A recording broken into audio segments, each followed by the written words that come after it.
다 지나서 보면 항상 실적이 제일 중요했다는 거죠. 실적이 좋은 애들만 샀어도 손해보진 않는다. 아니면 오히려 더 수익이 날 수 있다.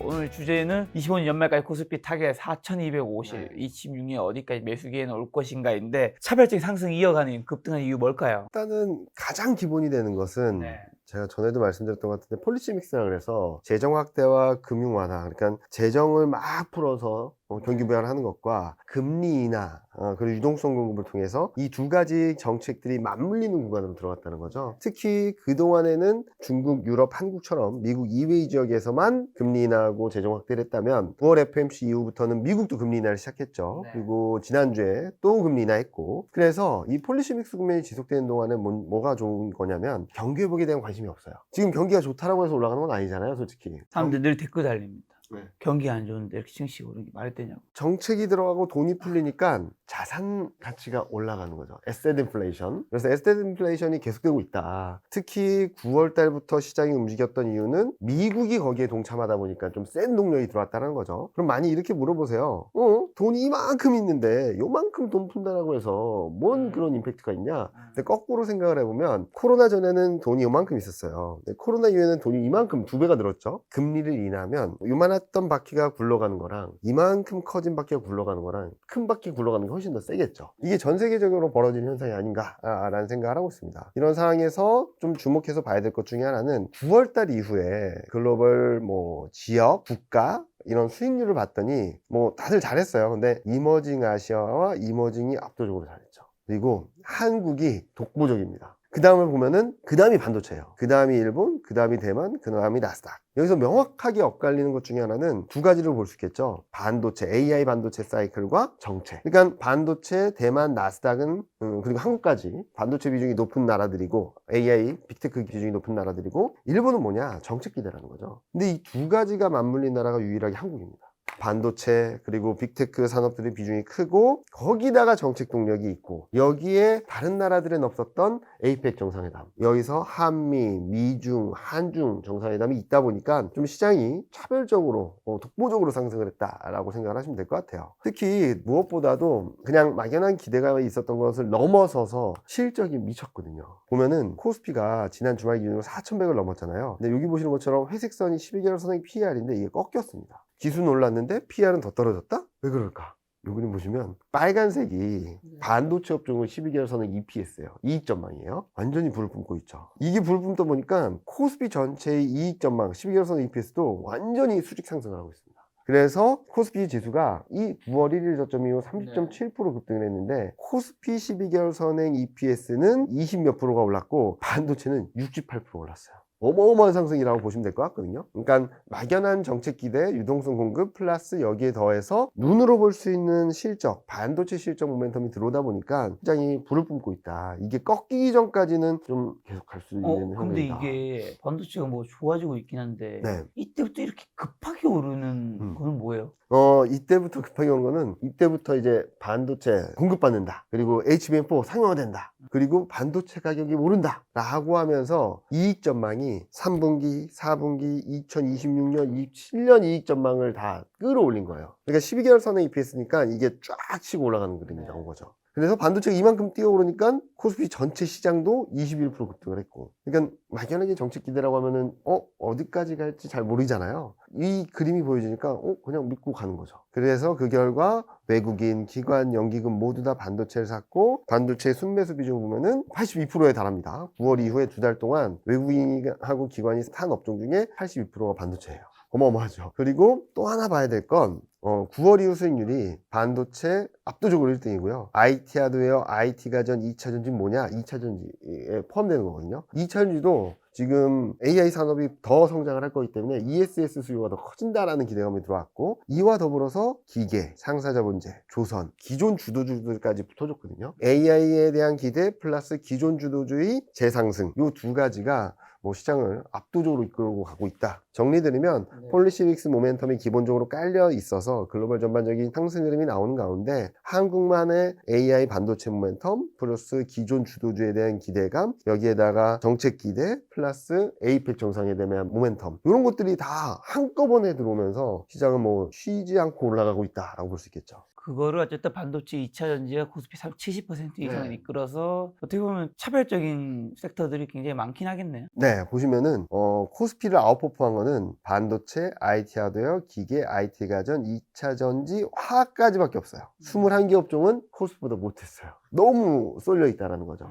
그런 것들을 어떻게 보면은 문제점이냐 아니냐라고 하실 수 있는데, 일단은 긍정적으로 볼 수 있는 부분은 주도주가 확실하게 나왔다. 두 번째로는 그럼에도 불구하고 주도주가 너무 과열 양상을 보이면 나머지 업종들 사이에서 순환매가 나오지 않을까라는 전략적인 포인트도 찾을 수 있겠죠. 자, 그러면 이제 증시가 26년의 상승세 이어갈 수 있을까요? 이어갈 수 있다. 그러니까 제가 작년 올해 한 6천 가나요, 뭐? 6천? 그거까지 모르겠고 제가 올해 하반기 전망을 하면서 코스피 2026년 상반기, 아무리 적어도 아무리 짧게 봐도 26년 상반기까지, 그때만 하더라도 코스피가 이렇게 많이 안 올랐을 때니까 뭐 아무리 못해도 3,900 넘는다 라고 얘기했는데 이렇게 빨리 갈 줄 몰랐긴 했죠. 자, 근데 제가 그렇게 봤던 이유 중에 하나는, 자, 요 그림을 한번 보여드릴게요. 요 파란색이 코스피고요, 회색이 앞서 보여드렸던 12개월 선은 EPS예요. 어떻게 보이시나요? 거의 똑같지 않나요? 거의 똑같이 흘러가요. 0.922라는 상관관계는 거의 92.2% 확률로 같다라는 거거든요. 자, 그럼 거꾸로 말하면은 선행 EPS가 꺾이기 전까지는 기술은 계속 간다. 그럼 어디까지 갈까? 언제까지 갈까? 일단 내년 3분기까지 분기별 이익 전망치가 나온 게 많지 않아서 내년까지 열어놓고 보면 3분기까지 이익이 쭉 올라가고요. 그리고 27년까지 흐름을 보면 현재 컨센서스는 25년은 22%, 26년은 30%, 27년도 11%. 그러니까 3년 연속 두 자릿수 이익 증가를 하거든요. 그럼 12개월 선행 EPS라고 본다면 내년 말까지 가도 이익은 올라간다. 그래서 그걸 추정해 봤더니 올해 말에는 369, 370 근처, 내년에 390 근처, 그 다음에는 더 높이 올라가겠죠. 그래서 이걸 가지고 저희가 생각할 수 있는 PER 수준하고 저희가 예상하는 현재 362포인트에서 어디까지 갈 수 있을까를 추정했을 때 보면은 일단은 4,240, 50까지는 열려 있다. 단기적으로 올해 말까지는. 근데 내년 상반기까지는 이 정도 수준, 내년 하반기 말이나까지는 이 정도 수준. 그러니까 앞자리가 또 한 번 바뀔 수 있는 여지가 있지 않을까? 라는 생각을 하고 있어요. 뭐 그게 가능하냐라는 게 엊그제 같았었는데, 앞자리 바뀐다면 뭐 지금 부장님 목표치는 5인 건가요? 네, 5대를 볼 수 있지 않을까? 많은 분들이 이제 5는 가능할 거라 생각하는 것 같아. 2000 우리나라 얼마 때만 해도 이재명 대통령이 5천 얘기 말도 안 되는 소리 하고 그죠. 있어요. 했는데 이미 4,100입니다. 4,100, 4,200을 넘보고 여기 사실 있죠. 뭐 몇 프로 모르면 되는 거 아닌가요? 네. 그러니까 말씀을 되게 잘해주신 거예요. 다들 생각을 하시면은 네. 야, 4,200에서 5,000을 넘는다고? 그럼 1,000포인트가 또 가라고 그거 하는데, 모르면 되잖아요. 2,000포인트였던 레벨에서 1,000포인트가 오르려면 50%가 올라야 돼요. 근데 4,000포인트에서 1,000포인트가 오르려면 25%만 오르면 돼요. 그러니까 수익률을 봐야 되거든요. 그래서 이 숫자가 올라가면 올라갈수록 레벨을 올리는데 크게 무리가 없다라고 생각하고 있고, 이걸 넘어서 지금 현재 수준에서 본다면 지금 12개월 선의 EPS가 워낙 가파르게 올라서 3년 평균의 플러스 2표준 편차가 이미 4,700이에요. 앞서 말씀드렸듯이 선행 EPS는 올라간다. 그럼 이 레벨이 계속 올라갈 거다. 그리고 지금 EPS가 가만히 있다 하더라도 이미 23년 고점이 4,869, 21년 고점이 5,300. 뭐 충분히 갈 수 있는 레벨이 아닌가라는 생각을 하고 있고요. 그리고 테크니컬 기술적 분석을 본다 하더라도 여기 보시면은 뭐 지금 코스피가 한 1,900포인트 정도까지 올랐거든요. 보통은 첫 번째 상승이 이렇게 나오면 두 번째 상승은 최소한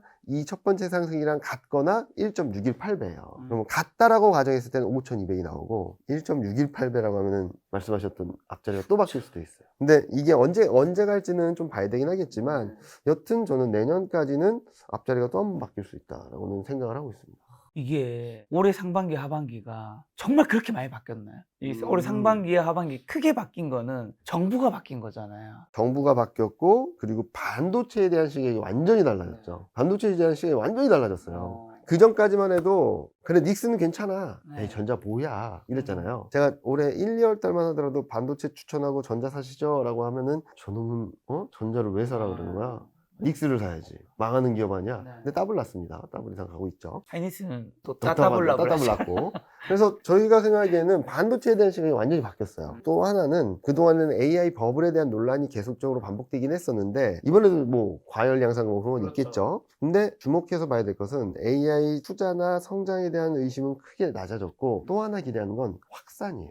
단순하게 엔비디아 이런 쪽으로 가는 게 아니라 오라클이나 이런 쪽들 소프트웨어 기업까지도 확산될 수 있다는 기대감이 퍼지면서 이제 레거시 반도체까지도 수혜를 받을 수 있다는 기대감이 들어온 거죠. 그래서 저희가 가장 크게 바뀌었다는 반도체에 대한 시각이 완전히 바뀌었고 이익의 레벨 자체가 그러니까 바뀌어져 버렸고요. 그러면 PER도 EPS가 뛰어오르니까 지금 362거든요. 쉽게 말씀드리면 선행 PER 10배가 3620이에요. 그럼 3600 밑으로 가면 싸다라고 할 수 있는 거예요. 그러니까 완전히 시각이 뒤집어져 버린 거죠. 기업 측면 근데 앞서 말씀하신 것처럼 매크로는 모르겠다라고 하셨잖아요. 근데 수출 여전히 잘 되고 있고요. 그리고 얼마 전에 나온 3분기 GDP 성장률 서프라이즈 나왔습니다. 그러니까 우리도 알게 모르게 경기 자체가 굉장히 장기 침체했던 것들이 조금씩 회복되는 모습들을 보여주고 있고 또 하나 봐야 될 것 중에 하나는 그동안에는 좀 난맥상이라고 불렸던 한중 관계가 이번 FX 정상회담을 통해서 좀 풀리는 듯 했고 그리고 한미 무역 협상에 있어서도 우리 입장에서는 최악의 상황을 벗어났고 이런 것들이 시장에서는 되게 안도감을 주는 것이 아닌가 라는 생각을 하고 있어요. 그래서 글로벌 투자자들도 한국 증시를 다시금 바라보는 그런 전환점을 만들어주고 있다고 생각하고 있습니다.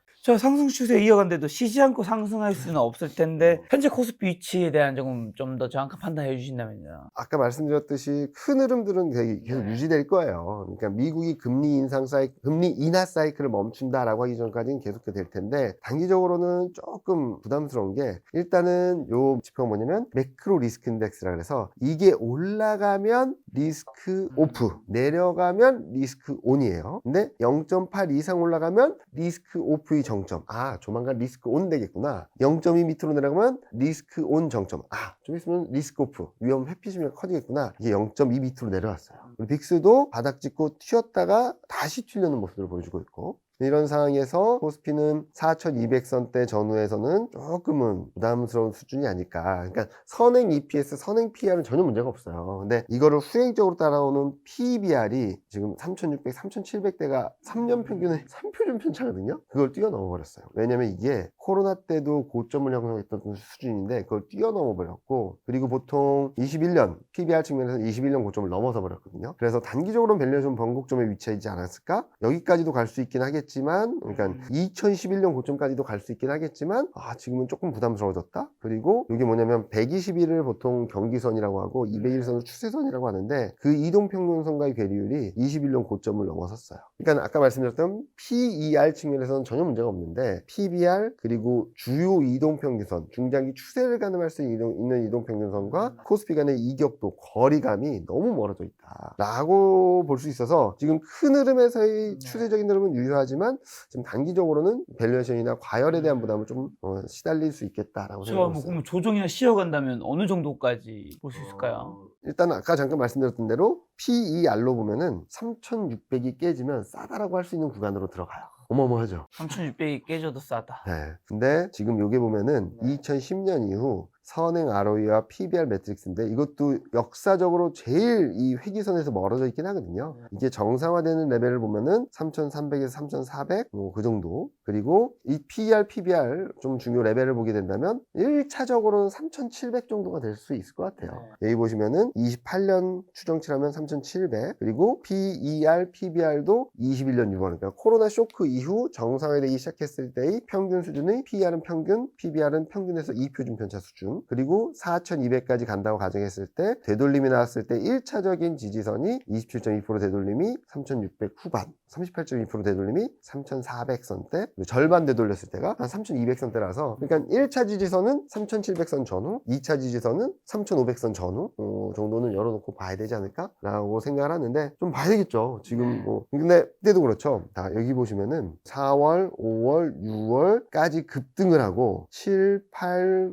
두 달을 쉬었다가 다시 올라가는 거거든요 이때랑도 비쌀 것 같아요 무슨 말이냐면 기간 조정이 길게 갈 수도 있어요 가격 조정이 나오면 짧을 거고 기간 조정이 가면 좀 왔다 갔다 오래 할 수 있거든요 그런 것들은 염두에 두고 바라보시면 되겠다 근데 여기서 4,500, 5,000을 가는 그림까지는 조금은 목에 차는 느낌이 아닐까 않나라는 생각을 하고 있습니다. 자, 그럼 최근 코스피 상승 주도했던 매매 주체는 외국인이었다고 하던데 외국인이 계속 꾸준히 사줄까요? 일단 저는 추세적인 방향성에 있어서 외국인은 계속 네. 들어온다고 보고 있어요. 보면은 이게 빨간색이 뭐냐면 달러 대비 원화가 얼마나 약한지예요. 이게 올라가면 올라갈수록 달러보다도 원화가 더 약하다는 거거든요. 근데 재밌는 거는 최근 달러보다 원화가 약했는데 외국인이 미친 듯이 샀죠. 근데 재밌는 것 중에 하나는 이게 강세 반전했더니 외국인이 좀 매도 우위를 보이고 있습니다. 오늘도 장중에 매도하고 있고. 그래서 당분간은 외국인이 좀 매물 소화 과정을 거칠 수 있어요. 근데 저희가 생각하기는 원달러 환율이 추세적인 흐름들은 우하향이거든요. 저희는 올해 안에는 1350원대, 내년에는 1300원 초반까지 내려갈 수 있다고 보고 있어서 이 방향성에 대한 그림에 있어서 외국인 수급은 조금 우호적일 것이다. 다만 단기적으로는 일방적인 원화 약세 국면에서 들어왔던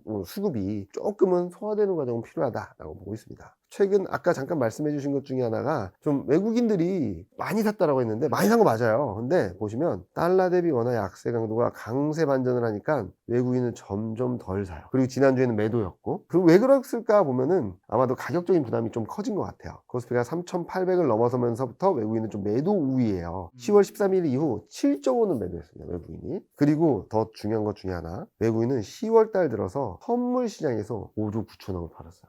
어마어마한 매도세거든요. 그때 정도의 매도세예요. 그래서 지금 보기에는 시장이 추세적인 방향성을 만들어 놓는다 하더라도 외국인 입장에서는 지금 더 적극적으로 사기보다는 좀 부담스럽다라는 시그널을 보여주고 있는 것 같습니다. 특히 요 밑에 그림 뭐냐면 달러로 환산한 코스피입니다. 그러니까 외국인이 달러 기준으로 봤을 때 코스피죠. 이것도 1400포인트에 거의 근접했어요. 그러면서 외국인이 선물 더 안 사고 선물은 좀 매도하고 이런 모습이 아닌가 하는 생각을 하고 있고, 그래서 단기적으로는 외국인 입장에서는 좀 차익 실현 심리가 커질 수 있다.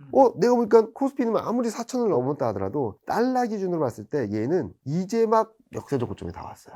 매물 소화 과정은 좀 있지 않을까? 그때가 코로나 이후 폭등기죠? 네, 21년입니다. 달러 기준으로는 아직 그 고점 넘지 못해. 네, 이제 근처에 왔어요.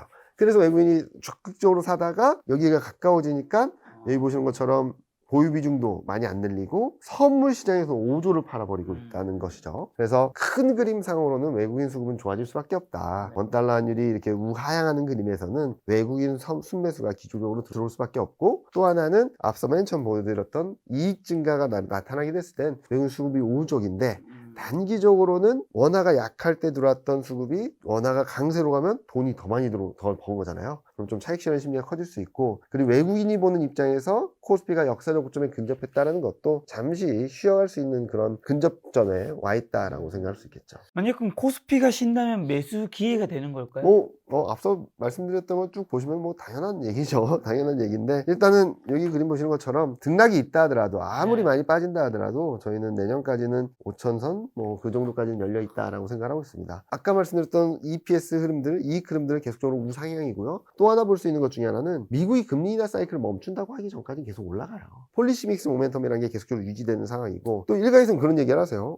이러다 갑자기 쇼크 나와서 급락하면 어떡해. 24년 8월에도 그랬죠. 갑자기 샴수를 나오더니 정신 못 차렸잖아요. 그럴 수도 있습니다. 근데 그때도 지금도 생각해야 될 것 중에 하나는, 근데 그때보다 더 지금 세게 생각해야 될 것 중에 하나는, 그러면 정책이 더 세지겠죠. 야, 경기 침체 온대 라고 해서 증시가 폭락을 하고 막 부담스러워지면 미국이 금리 인하를 더 많이 할 거고, 내년 11월 달에 중간 선거가 있는 트럼프는 재정을 더 쏟아붓겠죠. 그리고 그러면 중국도 더 할 거고 한국도 더 할 거고, 그래서 만에 하나 쇼크가 있다라고 한다면 더 큰 상승을 보여줄 만한 모멘텀이 더 세질 수 있다 정도로 해석을 해주시면 될 것 같습니다. 그러니까 이번에는 이제 못 담으신 분들 담아야 되나요? 네, 담으셔야죠. 요거를 좀 눈여겨보시면 재밌을 것 같아요. 많이들 막 정책 때문이다, 뭐 때문이다 말씀 많이 하시는데, 요 그림 뭐냐면 올해 2월 달 이후 선행 EPS 상승 기여도입니다. 그러니까 코스피 선행 EPS라는 게 올라갈 때 얼만큼 기여를 했나. 왼쪽으로 할수록, 그러니까 바 차트가 클수록 기여를 많이 했다는 거예요. 보시면 반도체, 전자, 조선, 상사점들, 유틸리티, 증권, 기계.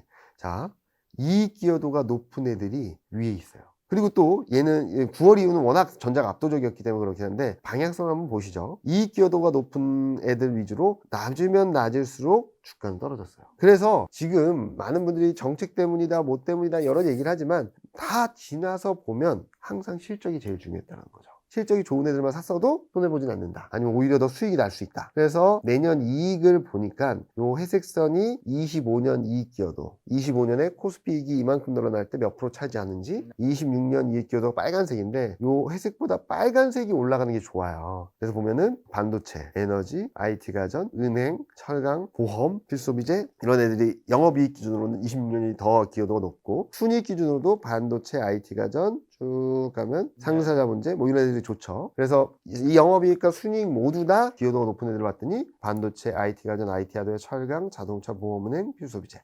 얘네들은 그냥 후보군으로 놓고 보시는 게 좋을 것 같아요. 그 후보군으로. 종목에 집중했다는 거고. 네. 그 업종에. 그런데 좀 하나 봐야 될 거는 요즘 보면은 싸야지 많이 오르잖아요. 반도체 빼고는 많이 올랐다 싶으면 조정받고, 조정받다 싶으면 올라가고 그러잖아요. 그래서 이 중에서도 가격 메리트가 있는 2차전지, 자동차, 보험은행, 필수소비재는 그냥 천천히 사도 된다. 근데 반도체는 좀 가격적으로 좀 부담스러워서 지금 따라가는 전략, 추격 매수는 조금 자제하자.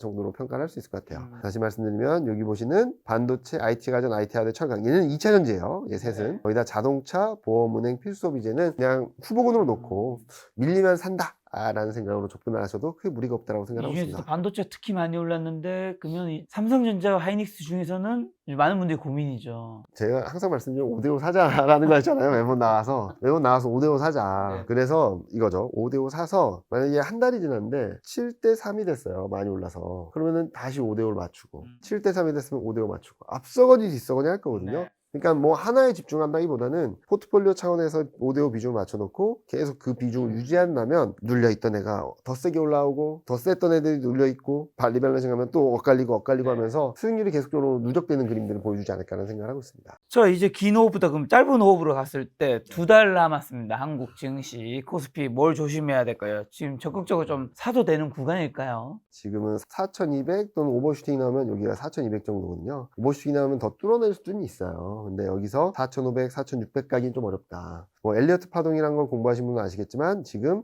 1, 2, 3, 4, 5 여기서 마무리될 거였거든요.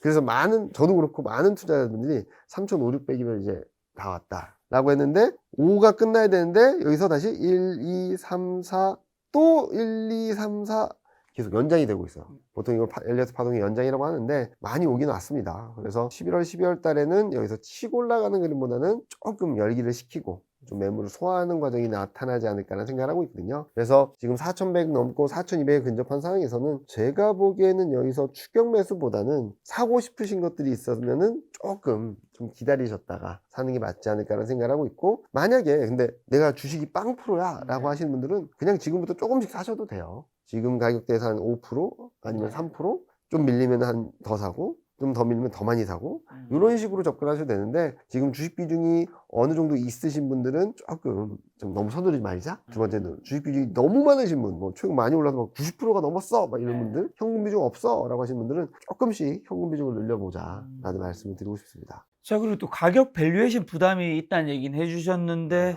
또 무엇이 문제가 될 수 있을까요?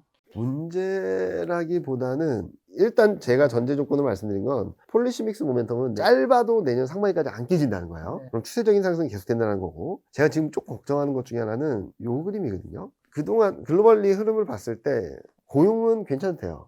일시적으로 나쁘지만 경기도 너무 좋대요. 그리고 관세가 부과됐는데 물가도 안정적이고 기업 실적도 좋대요. 근데 금리는 많이 해줄 거래요. 이게 맞는 조합일까요? 이상한 부분이 있죠. 그죠? 관세가 부과됐는데 물가가 안 오르기 쉽지 않을 텐데. 물가가 안 오른다고 하면은 기업 실적이 많이 안 좋아져야 돼요. 가격 전갈 안 하고 기업이 떠안는 거니까 이게 양립할 수 없고, 경기 너무 좋아 라고 했는데 금리는 많이 하기는 좀 어렵겠죠. 그래서 여기에 균열이 가해질 수 있어요. 그런 것 중에 하나가 뭐 고용이 계속적으로 부진하는 흐름이죠. 10월 달에는 증가로 예상이 되고는 있지만, 만약에 고용이 계속 안 좋다면 계속 금리나 기대를 할 수 있을까? 아니면 경기가 좋다는 걸 인정할 수 있을까? 그래서 파월 연준 의장이 이런 얘기를 한 거예요. 12월 금리라는 게 결정된 건 아니다. 너무 많은 분들이 기대하고 있으니까. 그러니까 기정사실화해버린 거죠. 야, 12월 달에 하고 내년 몇 번 할 거야. 그리고 또 하나 여기서 중요했던 것 중에 하나는 셧다운으로 인해 데이터가 부족한 상황이다.